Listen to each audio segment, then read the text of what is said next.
Hello everyone, स्वागत है आप सभी का हमारे यूट्यूब चैनल पर।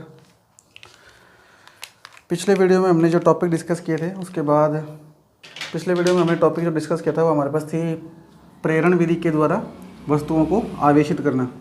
उसमें सबसे पहले हमने वस्तु को ऋणावेशित किया, फिर हमने सिंगल वस्तु को धनावेशित किया और उसके बाद हमने दो वस्तुओं को या दो धातुओं गोलों को एक साथ आवेशित किया था। आज जो हमारा टॉपिक है वो हमारा टॉपिक है स्वर्णपत्र विद्युतदर्शी। स्वर्णपत्र विद्युतदर्शी। स्वर्णपत्र विद्युतदर्शी जिसे हम इलेक्ट्रोस्कोप भी कहते हैं। इलेक्ट्रोस्कोप आपने एक नाम सुना होगा जैसे माइक्रोस्कोप। माइक्रोस्कोप तो स्कोप का मतलब होता है दर्शी, देखने वाला, और माइक्रो का मतलब होता है सूक्ष्म। तो नाम क्या बना? सूक्ष्मदर्शी। ऐसा यंत्र जो सूक्ष्म वस्तुओं को देखने में काम ले आता है वो क्या कहलाता है? आपका सूक्ष्मदर्शी है, माइक्रोस्कोप। तो यहाँ पर इसका नाम है विद्युतदर्शी। दर्शी मतलब देखने वाला, विद्युत मतलब आवेश, इलेक्ट्रोस्कोप, स्कोप मतलब देखने वाला, इलेक्ट्रो मतलब विद्युत। तो इलेक्ट्रोस्कोप का मतलब ये नहीं है कि हम इसकी सहायता से विद्युत को देख सकते हैं। तो स्वर्णपत्र विद्युतदर्शी का मतलब क्या है? अब स्वर्णपत्र क्यों बोल रहे हैं उसका कारण ये है क्योंकि इस इलेक्ट्रोस्कोप में या विद्युतदर्शी में जो उपकरण बनाया गया है उसमें सबसे ज़्यादा महत्वपूर्ण जो रोल है या जो हमने इसके अंदर यूज़ किया है वो स्वर्ण का यूज़ किया है, इसलिए इसे स्वर्णपत्र विद्युतदर्शी बोलते हैं।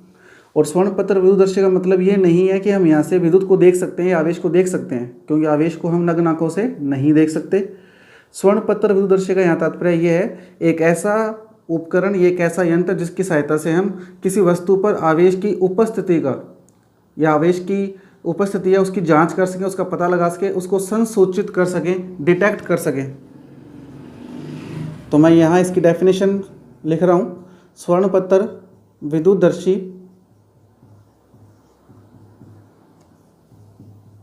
एक ऐसा उपकरण है, एक ऐसा उपकरण है जिसकी सहायता से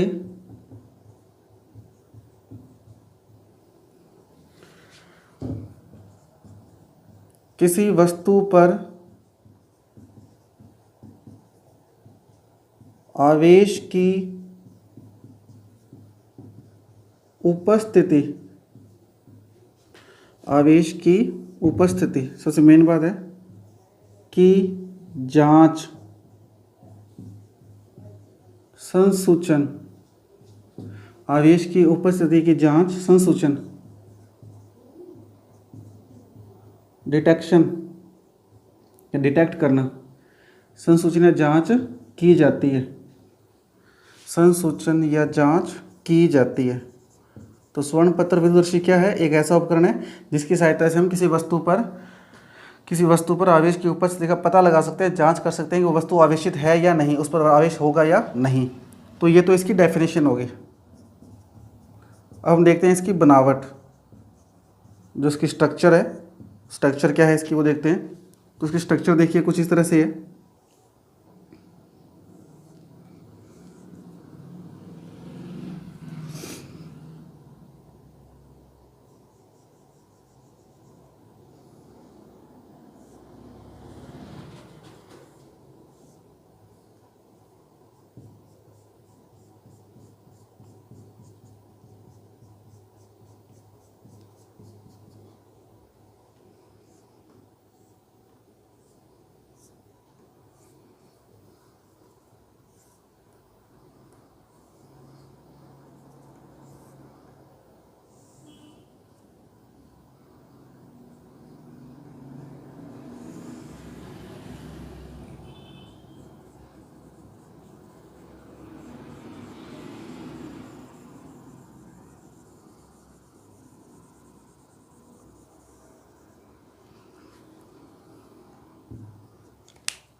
ये कॉर्क है,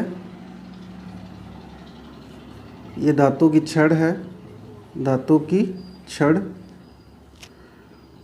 ऊपर का हिस्सा इसका घुंडी के रूप में है, मुड़ा हुआ है, धात्विक घुंडी। ये आपकी कांच की बोतल है, कांच का बर्तन या कांच की बोतल।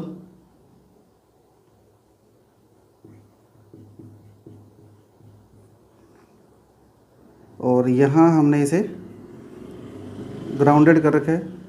ग्राउंडेड करने का कारण यही है कि यदि कांच की बोतल पे कोई चार्ज आता है तो वो कांच की बोतल से होता हुआ ग्राउंड हो जाए, पृथ्वी में चला जाए।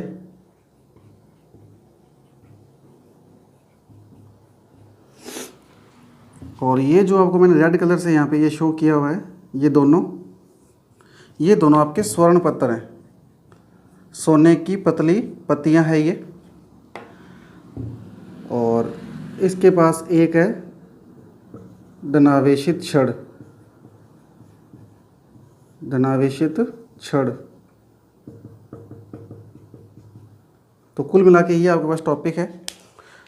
तो आप इसकी बनावट देखिए ध्यान से कि बनावट में क्या कुछ है।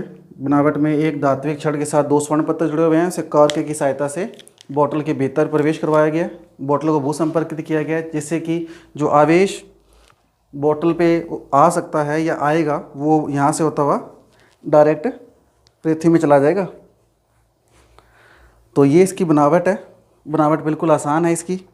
अब हम इसकी पढ़ते हैं वर्किंग। वर्किंग क्या है इसकी, क्रियाविधि।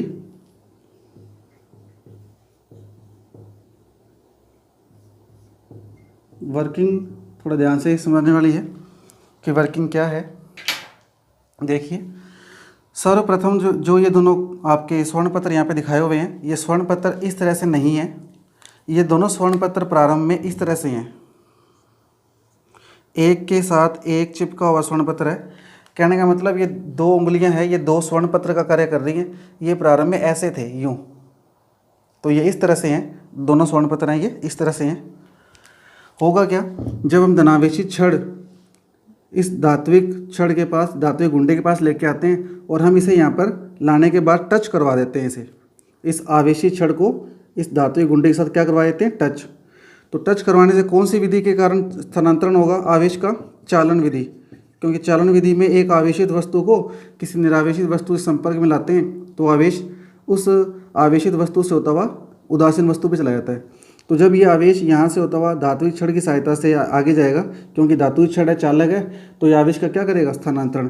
और ये आवेश यहाँ से होता हुआ इन दोनों स्वर्ण पत्रों पे आ जाएगा। तो जब इन दोनों स्वर्ण पत्रों पे वो चार्ज आएगा तो दोनों स्वर्ण पत्रों पे सेम चार्ज आएगा, यहाँ पर भी धनावेश और यहाँ पर भी धनावेश।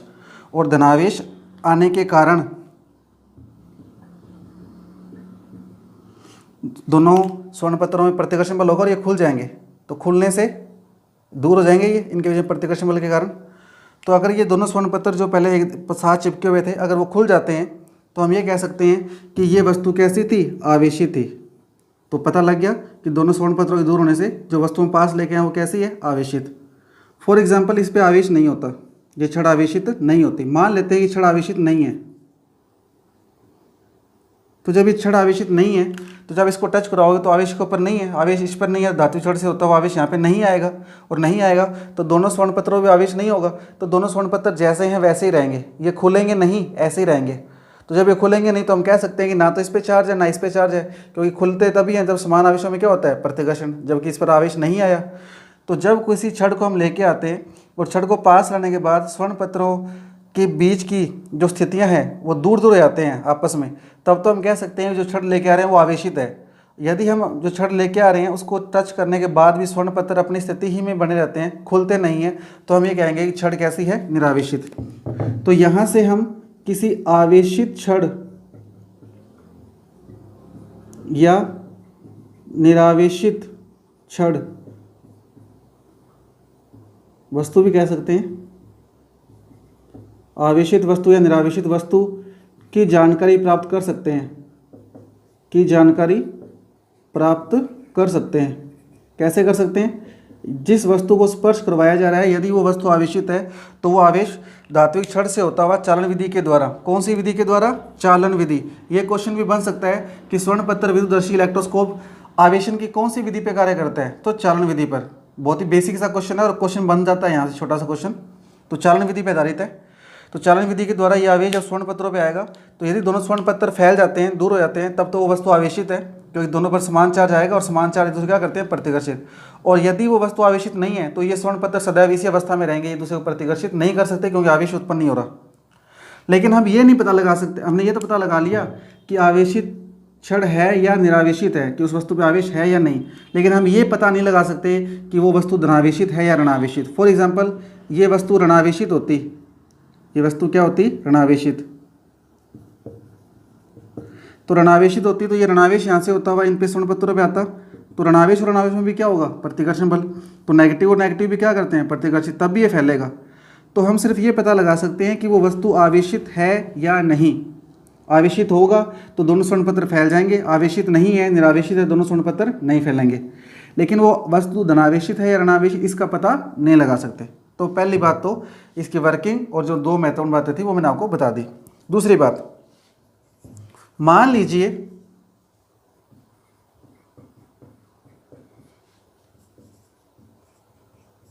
स्वर्ण पत्र पूर्व में ही आवेशित है, पूर्व में ही आवेशित है, अर्थात स्वर्ण पत्र दूर दूर है। कैसे हैं? दूर दूर।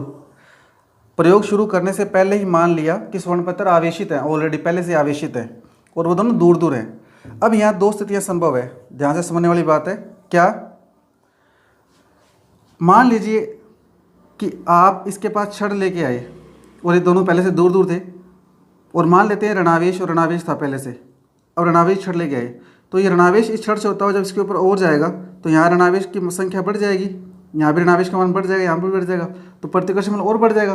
प्रतिकर्षण बल और बढ़ने का मतलब ये जो दोनों स्वर्ण पत्र हैं वो और ज़्यादा दूर हो जाएंगे। तो और ज़्यादा दूर होने का मतलब ये कह सकते हैं कि जो चार्ज पहले से स्वर्ण पत्रों में मौजूद है, ठीक वैसा ही चार्ज जो हम लेके आ रहे हैं वो सेम प्रकृति का है, क्योंकि समान प्रकृति का चार्ज जब पहले से मौजूद समान प्रकृति के चार्ज से मिलेगा तो इन दोनों में प्रतिकर्षण बल के कारण वो और ज़्यादा फैल जाएंगे। तो हम ये कह सकते हैं कि यदि स्वर्ण पत्र पूर्व में ही आवेशित है और स्वर्ण पत्र दूर दूर है, यदि स्वर्ण पत्र और अधिक फैल जाते हैं, और अधिक फैल जाते हैं, तो आवेशित वस्तु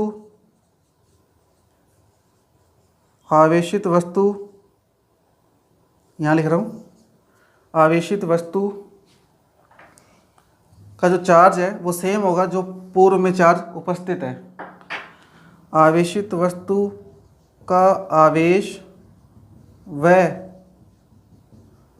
स्वर्ण पत्र पर उपस्थित आवेश, स्वर्ण पत्र पर उपस्थित आवेश दोनों की प्रकृति एक समान है, दोनों की प्रकृति एक समान है। फॉर एग्जाम्पल मान लेते हैं, दोबारा समझा रहा हूँ आपको, ये छड़ धनावेशित है और इस पर ऑलरेडी पहले से जो चार्ज है वो कैसा है? पॉजिटिव चार्ज ही है। तो स्वर्ण पत्र पहले से आवेशित है, मैंने लिख दिया यहाँ पे, पूर्व में आवेशित है अर्थात पहले से दूर दूर है। अब ये धनावेशी वस्तु लेके आए इसके पास, तो धनावेशी वस्तु जब लेके आओगे तो इनमें आपस में प्रतिकर्षण बल लगेगा तो ये और फैल जाएंगे। जब आवेश यहाँ से होता है इस पे आएगा तो यहाँ पे और आ जाएगा धनावेश, जिस कारण ये और दूर हो जाएंगे। तो हम क्या कह सकते हैं कि अगर स्वर्ण पत्र पहले से आवेशित है और उसके पास दूसरी वस्तु लेके आ रहे हैं और उसके कारण स्वर्ण पत्र और दूर दूर हो रहा है, इसका मतलब जो वस्तु आप लेके आ रहे हो और उस पर जो आवेश की प्रकृति है और जो पहले से आवेश स्वर्ण पत्र पर है उन प्रकृति कैसी है? एक समान। फॉर एग्जाम्पल, अब स्वर्ण पत्र पर नेगेटिव चार्ज है, स्वर्ण पत्र आवेशित तो है पूर्व में, यानी स्वर्ण पत्र दूर दूर है, लेकिन इस पर चार्ज कैसे है? नेगेटिव, और आप पॉजिटिव लेके आ रहे हो, या इस पर पहले से तो पॉजिटिव है और आप जो लेके आ रहे हो वो कैसा है? नेगेटिव। तो क्या होगा? अगर नेगेटिव चार्ज है और पॉजिटिव लेके आ रहे हो तो पॉजिटिव चार्ज जब इसको आएगा तो नेगेटिव को कैंसिल करेगा, या पहले से पॉजिटिव है और नेगेटिव लेके आओगे तो नेगेटिव पॉजिटिव क्या करेगा? कैंसिल। और जब कैंसिल करेगा तो आवेश का परिमाण कम होगा, और कम होगा तो इनके बीच की डिस्टेंस घटेगी। समझ आ रही होगी बात?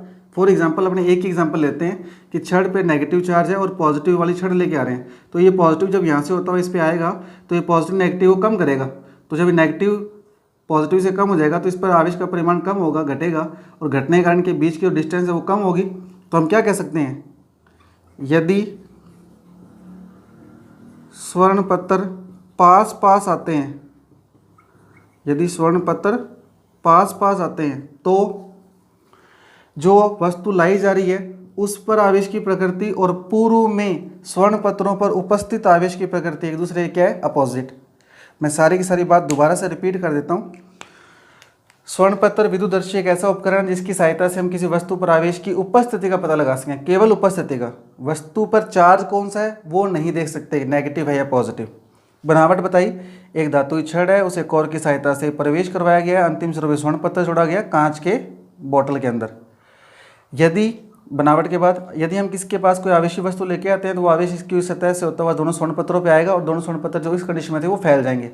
तो यदि दोनों स्वर्ण पत्र फैल जाते हैं तब तो वो जो वस्तु लेके आ रहे हैं वो कैसे आवेशित, और यदि ये नहीं फैलते, जैसे है वैसे रहते हैं, इसका मतलब इस वस्तु में कोई आवेश नहीं था और आवेश नहीं होने के कारण ये फैलेंगे नहीं, तो वस्तु कैसी होगी, निरावेशित। दूसरी बात मैंने क्या बताई कि स्वर्ण पत्र पूर्व में आवेशित है, पहले से आवेशित है। अब जो वस्तु लेके आ रहे हो वो वस्तु लाने के बाद स्वर्ण पत्र और दूर हो गए, तो कोई वस्तु और दूर कब होगी, जब प्रतिकर्षण बल और बढ़ेगा। प्रतिकर्षण बल और कब बढ़ेगा, जब समान चार्ज होगा। तो हम ये कह सकते हैं कि जो चार्ज पहले से स्वर्ण पत्र में मौजूद है उसी प्रकार की प्रकृति की वस्तु आप लेके जा रहे हो, जिसके कारण स्वर्ण पत्रों पे परिमाण सेम होने के कारण और ज़्यादा बढ़ जाएगा और वो और ज़्यादा फैल जाएंगे। तो यदि स्वर्ण पत्र पूर्व में आवेशित हैं और स्वर्ण पत्र और ज़्यादा दूर हो जाते हैं वस्तु को टच करवाने के बाद, तो स्वर्ण पत्र पर जो आवेश है और जो स्वर्ण पत्र के पास यहाँ वस्तु लाई जा रही है धातुई गुंडे के पास, उन दोनों की आवेश की प्रकृति कैसी होगी, समान। दूसरी कंडीशन क्या हो सकती है, ये स्वर्ण पत्र पहले से फैले हुए थे ऐसे, इन पे आवेश था पहले, और अब आपने जब धातुई गुंडे को टच करवाया यहाँ पे तो ये स्वर्ण पत्र थोड़े से क्या आगे, पास आगे। तो पास कब आएंगे, जब प्रतिकर्षण बल कम होगा, और कम कब होगा, जब उनका परिमाण घटे। और परिमाण कब घटेगा, जब पॉजिटिव वस्तु नेगेटिव के टच में आए या नेगेटिव पॉजिटिव के टच में आए। तो हम ये कह सकते हैं कि यदि स्वर्ण पत्र जो पूर्व में फैले हुए हैं किसी धातुई वस्तु को टच करवाने के बाद उनके बीच की डिस्टेंस कम हो जाती है, पास आ जाते हैं, तो हम ये कह सकते हैं कि जो वस्तु हम लेके आ रहे हैं उस वस्तु पर जो आवेश की प्रकृति है स्वर्ण पत्रों पर मौजूद आवेश की प्रकृति से क्या है, अपोजिट है, विपरीत है। तो ये आपका स्वर्ण पत्र विद्युतदर्शी का जो टॉपिक है वो कंप्लीट हो जाता है। आपका इससे संबंधित कोई क्वेश्चन हो, आपको नहीं समझ आ रहा हो, तो आप कमेंट बॉक्स में कमेंट करके छोड़ दीजिए। नेक्स्ट वीडियो की शुरुआत करने से पूर्व आप सभी को उन क्वेश्चंस के आंसर बता दिए जाएंगे। अब हम कुछ न्यूमेरिकल्स कर लेते हैं आवेश के क्वांटीकरण के सिद्धांत पर, आवेश के द्रव्यमान से संबंधित, क्योंकि पिछले वीडियो में हमने द्रव्यमान से संबंधित भी कुछ टॉपिक्स पे डिस्कस की थी। फॉर एग्जाम्पल एक क्वेश्चन है, सबसे बेसिक क्वेश्चन, किसी वस्तु को 1 कूलाम आवेश देने पर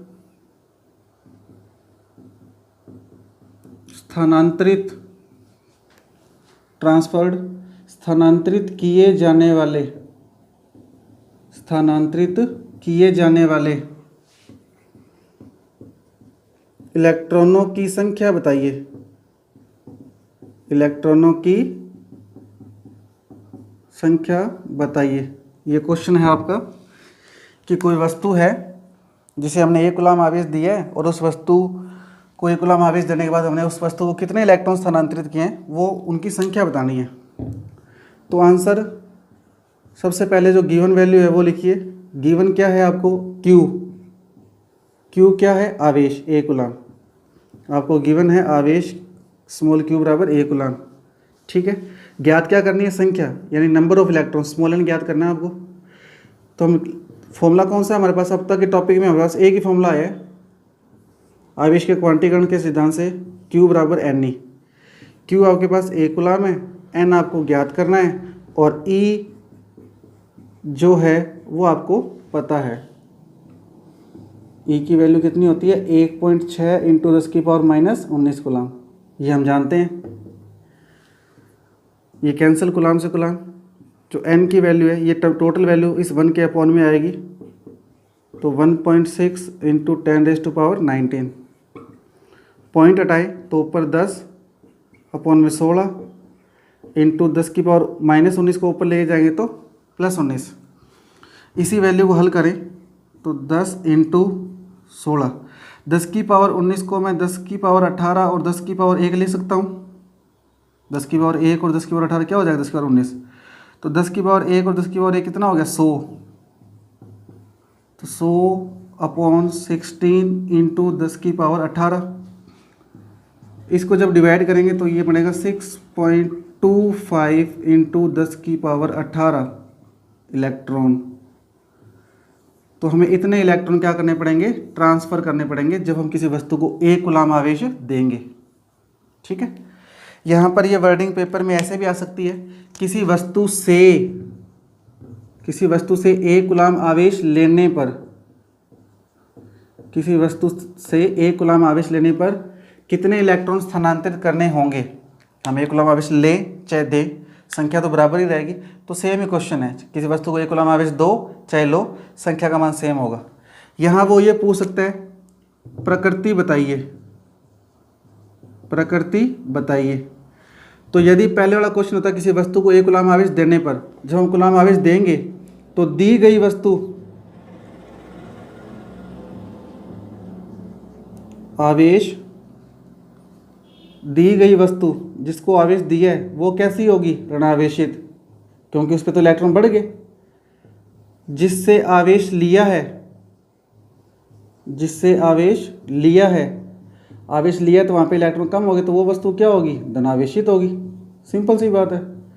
तो आवेश लेने, जिस वस्तु से आवेश लिया गया वो वस्तु क्या होगी? धनावेशित। जिस वस्तु को आवेश दिया गया वो वस्तु क्या होगी? ऋणावेशित। और सेम यही यहाँ पे स्टेटमेंट होगी।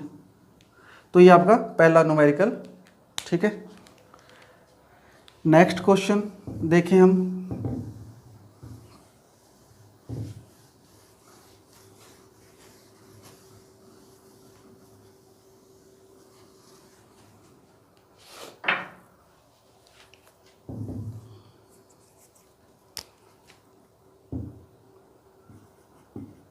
क्वेश्चन नंबर 2, किसी वस्तु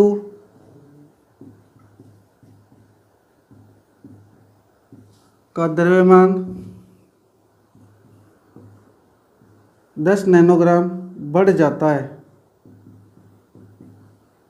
किसी वस्तु का द्रव्यमान कितना बढ़ जाता है? 10 नैनोग्राम बढ़ जाता है, जबकि आवेश का मान, जबकि आवेश का मान 1 कूलाम है, तो इलेक्ट्रॉनों की संख्या व प्रकृति ज्ञात कीजिए। इलेक्ट्रॉनों की संख्या व प्रकृति ज्ञात कीजिए। तो आवेश का मान 1 कूलाम है, तो इसका जो आंसर है वो तो सेम ही रहेगा। क्यू का मान कितना है? 1 कूलाम। एन ज्ञात करना है और ई आपको फाइंड है। वी नो दैट ई कितना होता है? 1.6 इंटू 10⁻−19 कूलाम। ठीक है, तो यहाँ से कर सकते हैं अपने। कितना आएगा आंसर इसका? वही आएगा जो पहले है, Q बराबर एन ई से। अभी पिछले क्वेश्चन हमने सोल्व किया था, एन का मान निकाला था। कंप्लीट सोल्व मैं करवा चुका हूँ पहले, डायरेक्ट आंसर ही लिख रहा हूँ।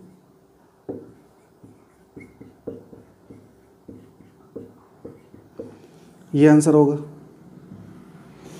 प्रकृति पूछ रहा है वो, द्रव्यमान बढ़ रहा है, कितना बढ़ रहा है? 10 नैनोग्राम। और हम जानते हैं जब द्रव्यमान में वृद्धि होती है तो वह वस्तु इलेक्ट्रॉन क्या करेगी? ग्रहण। इलेक्ट्रॉन ग्रहण करती है। कोई वस्तु जब द्रव्यमान में वृद्धि करेगी, तो द्रव्यमान में वृद्धि कब होती है? वो कुछ ग्रहण करेगी। क्या ग्रहण करेगी? इलेक्ट्रॉन। इलेक्ट्रॉन क्यों? क्योंकि आवेश का स्थानांतरण हो रहा है, तो वह वस्तु इलेक्ट्रॉन ग्रहण करती है। अर्थात वह वस्तु कैसी होगी? ऋणावेशित होगी, यानी उसकी प्रकृति कैसी होगी, ऋणावेशित। क्यों होगी? क्योंकि जो वस्तु इलेक्ट्रॉन ग्रहण करती है वो कैसी होती है, ऋणावेशित होती है। तो ये आपका क्वेश्चन है। और यदि यही क्वेश्चन सिर्फ इतना ही होता,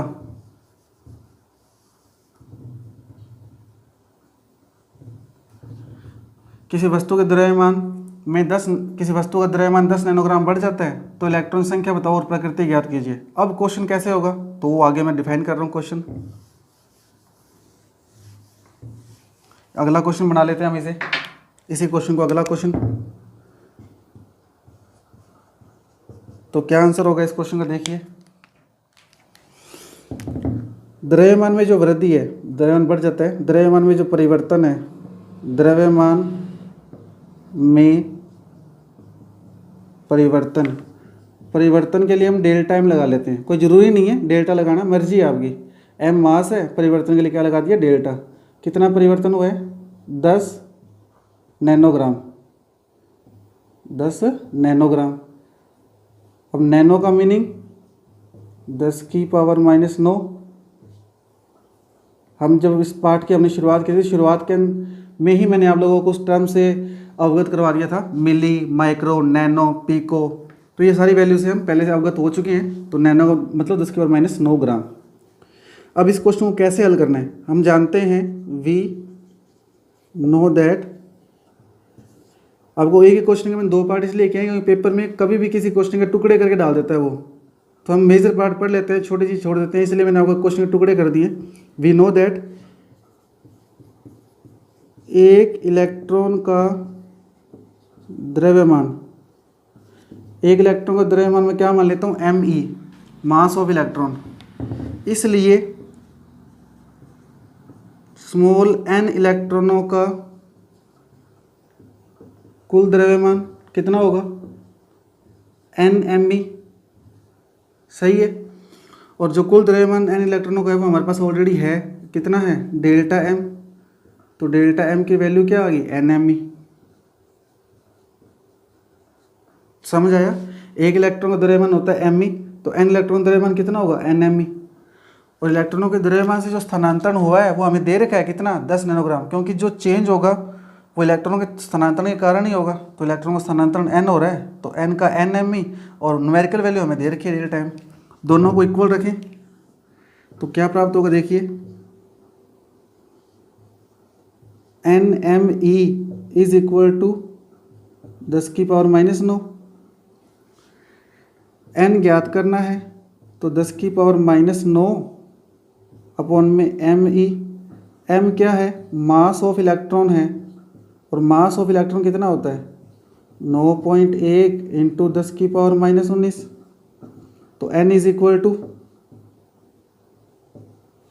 पॉइंट हटाएं तो ऊपर 10 चला जाएगा, तो 10/91 इंटू में 10 की पावर 9 और ये ऊपर जाके प्लस हो जाएगा, तो 10 की पावर 19। न्यूमेरिकल वैल्यू को देख ली, दोबारा सोल्व कर लीजिए। ये पॉइंट हटाया तो पॉइंट के हटाने से यहाँ क्या आ जाएगा, 10। तो यह 10 की पावर 9 माइनस का, और ये ऊपर जाके क्या हो गया, पॉजिटिव। तो कुल मिला के आंसर क्या आएगा हमारे पास, देखिए n बराबर 10 की पावर -9 में से 19 गए तो प्लस का बचेगा हमारे पास 10 इंटू में 1 10 ये रहा, 10 की पावर -9, 19 में से घटेंगे 10 की पावर 10 बचेगा पॉजिटिव, 1 10 ये रहा, अपॉन में 91। इसको मैं एक पावर याद दे देता हूँ तो ये 100 बन जाएगा, यहाँ पावर बचेगी 10 की पावर 9। समझ आ गया होगा, एक पावर तो ये रही 10, एक पावर यहाँ से ले ली, तो एक पावर ये 10 की और एक ये कितना होगा, 100 इंटू 10 की पावर 9/91। तो इसका आंसर आएगा 1 पॉइंट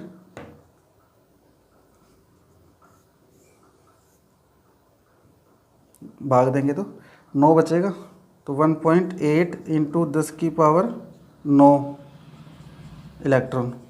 इतने इलेक्ट्रॉनों का क्या होगा, स्थानांतरण। सही है। अब इतने इलेक्ट्रॉनों का स्थानांतरण होगा, ये हमने निकाल दिया। तो इसी क्वेश्चन को हम इस तरीके से भी कर सकते हैं, आवेश का दिया है तो Q बराबर n से हो जाएगा, लेकिन आवेश नहीं दिया तो इस मामले से होगा, एक इलेक्ट्रॉन का द्रव्यमान me तो n इलेक्ट्रॉन का द्रव्यमान nme, और जो nme है वो वैल्यू किसके बराबर है, डेल्टा m के बराबर। वो वैल्यू हमारे पास थी गिवन, वहाँ से हमने n का मान निकाल दिया। अब वो प्रकृति पूछ रहे हैं, अगर यहाँ पे लिखा हुआ है कि द्रव्यमान बढ़ जाता है तो वही स्टेटमेंट लिखोगे, क्योंकि वस्तु के द्रव्यमान में वृद्धि होती है और यह तभी संभव है जब वस्तु इलेक्ट्रॉन ग्रहण करती है। स्टेटमेंट द्वारा बोल रहा हूँ, अकॉर्डिंग टू क्वेश्चन, प्रश्नानुसार वस्तु के द्रव्यमान में वृद्धि होती है और यह तभी संभव है जब वस्तु इलेक्ट्रॉन ग्रहण करती है, अर्थात वस्तु की प्रकृति ऋणावेश होगी, ऋणावेशित होगी। मान लीजिए इसी क्वेश्चन को वो चेंज कर दे, मॉडिफाई कर दे और यहाँ लिख दे वस्तु के द्रव्यमान में कमी होती है 10 नैनोग्राम की, तो आप लिखोगे अकॉर्डिंग टू क्वेश्चन वस्तु के द्रव्यमान में कमी होती है और यह तभी संभव है जब वस्तु इलेक्ट्रॉन त्यागती है, और इलेक्ट्रॉन त्यागती है अर्थात वस्तु धनावेशित होगी। कैसी होगी? धनावेशित। तो ये कुछ क्वेश्चंस हैं जो पेपर में आ सकते हैं या आए हुए हैं। तो आज हमारा टॉपिक यहीं खत्म होता है। अगले वीडियो में हम नए टॉपिक के साथ मिलते हैं। आप सभी का बहुत बहुत धन्यवाद और शुभ रात्रि सभी को।